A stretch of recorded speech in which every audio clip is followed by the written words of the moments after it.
हम आपको ये बताते हैं कि ये हत्या खुलेआम हुई और ये हत्या अच्छा संकेत नहीं है। फिर भी हमारे देश में बहुत सारे लोग क्यों ये कह रहे हैं कि अतीक की हत्या नहीं बल्कि उसका वध हुआ है। और अतीक इतना बड़ा अपराधी था, उसने हजारों लोगों पर, हजारों परिवारों पर अत्याचार किए और इतना बड़ा गैंगस्टर था और उसको अपने किए की सजा यहीं पर मिल गई। लोग ऐसा क्यों कह रहे हैं? दूसरा पक्ष यह है कि सजा देना हमारा काम नहीं है। सजा ऐसे ऑन द स्पॉट नहीं दी जा सकती। सजा के लिए हमारे देश में कानून है, हमारा संविधान है, हमारी अदालतें हैं, हमारे जज हैं। और यह काम अदालत का था कि अदालत तय करती कि अतीक को क्या सजा मिलनी चाहिए, अतीक के भाई को क्या सजा मिलनी चाहिए। यह सजा देने वाले पुलिस वाले कौन है कि वो एनकाउंटर कर देंगे? ये सजा देने वाले ये अपराधी कौन है जो ये कहेंगे कि अतीक बहुत खराब आदमी था, वो अपराधी था, इसलिए हमने उसी समय on the spot T20 style में इंसाफ कर दिया? ऐसा तो नहीं होना चाहिए। और अगर ऐसा हो रहा है तो फिर हमारी अदालतों को बंद कर दीजिए। अगर अदालतों में इंसाफ होना ही नहीं है तो फिर अदालतों की आवश्यकता क्या है? लेकिन आज इस पूरे मामले की जड़ में अगर आप जाएंगे तो जड़ में क्या है? जड़ में यह है कि इस तरह के अपराधियों को अदालत से कभी भी कोई कड़ी सजा नहीं मिलती, और अगर मिलती भी है तो उसमें वर्षों नहीं, कई दशक लग जाते हैं। 20 साल, 30 साल, 40 साल लग जाते हैं। अतीक अहमद के मामले में भी यही हुआ। अतीक अहमद लगातार बड़ा आदमी बनता चला गया, बड़ा खतरनाक होता चला गया, पैसा कमाता चला गया, विधायक बना, विधायक के बाद सांसद बना, और उसे हाथ लगाने की हिम्मत किसी की नहीं थी। तमाम बड़े नेता उसके दोस्त हो गए, सरकारें उसकी दोस्त बन गई। फिर उसे कौन पूछेगा और उसे कौन जेल में बंद करेगा?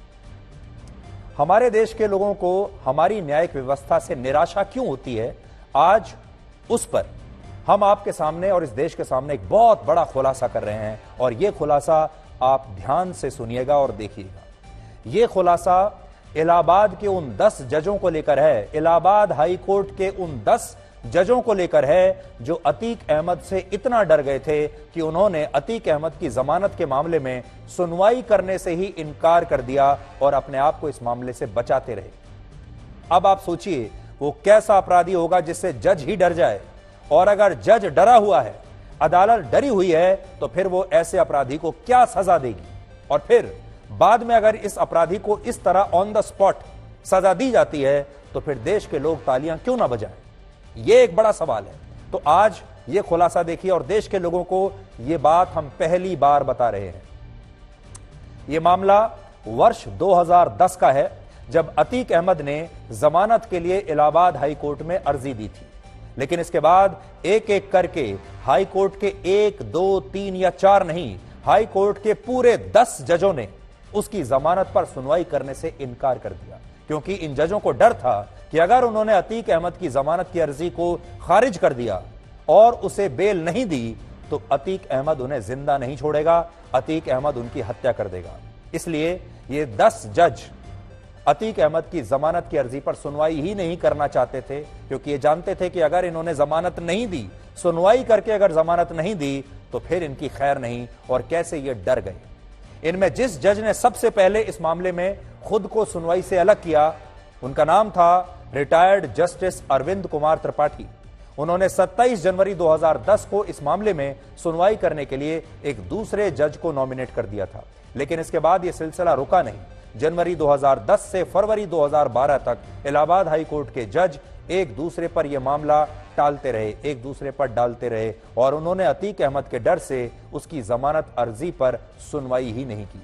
और जिस 11वें जज ने सुनवाई की, उन्होंने अतीक अहमद को जमानत दे दी। यानी हो सकता है कि उन पर भी बहुत जबरदस्त दबाव रहा हो और उन जज साहब ने भी फिर यह सोचा हो कि जमानत नामंजूर नहीं करनी है। अगर नामंजूर की तो मेरा हश्र भी वैसा ही होगा जैसे बाकी लोगों का हो रहा है, तो भलाई इसमें है कि जमानत दे दो। और आज मैं अपने हाथ में वो सारे दस्तावेज लेकर आया हूं जिसमें इस पूरे घटनाक्रम का जिक्र किया गया है, और आज मैं आपको पढ़कर बताऊंगा। आपकी स्क्रीन पर भी है। सबसे पहले आप देखिए, पहले जज देवेंद्र प्रताप, जस्टिस देवेंद्र प्रताप,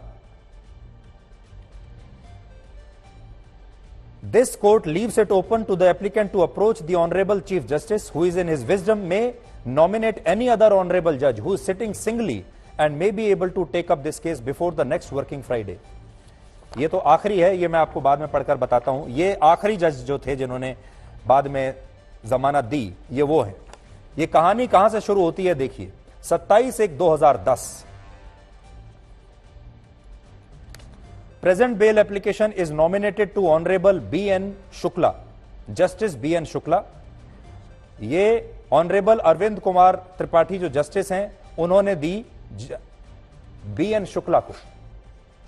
अब देखिए, उसके बाद B.N. शुक्ला जी कहते हैं द मैटर इज रिलीज्ड ले before honourable chief justice for nominating another bench.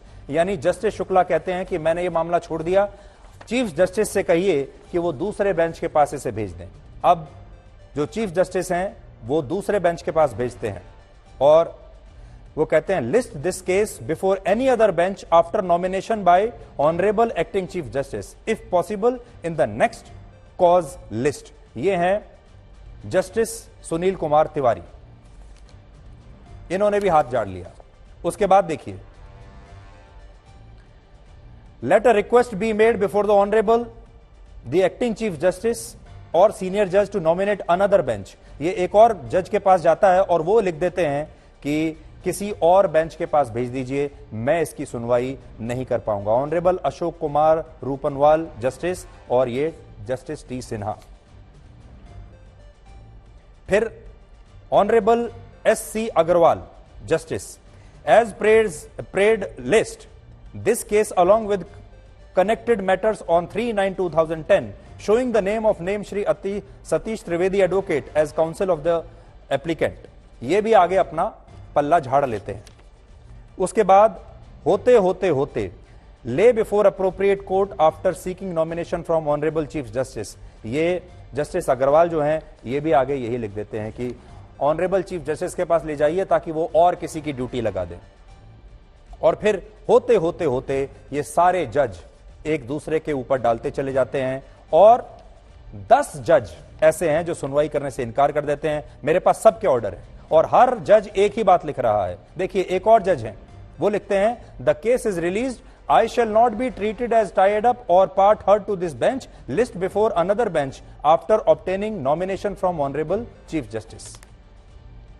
और होते होते ये बात आगे निकलती चली जाती है. फिर एक अगले जज आते हैं, वो भी कहते हैं list this case before another bench after obtaining nomination from the chief justice. यानी हर जज ये कह रहा है कि चीफ जस्टिस के पास दोबारा ले जाइए और उनसे कहिए कि किसी और बेंच को दे दें, मैं इसमें सुनवाई नहीं कर पाऊंगा. और एक एक करके 10 जज अतीक अहमद की जमानत पर सुनवाई करने से इनकार कर देते हैं. और आखिर में यह मामला आता है जस्टिस देवेंद्र प्रताप के पास, देवेंद्र प्रताप सिंह के पास.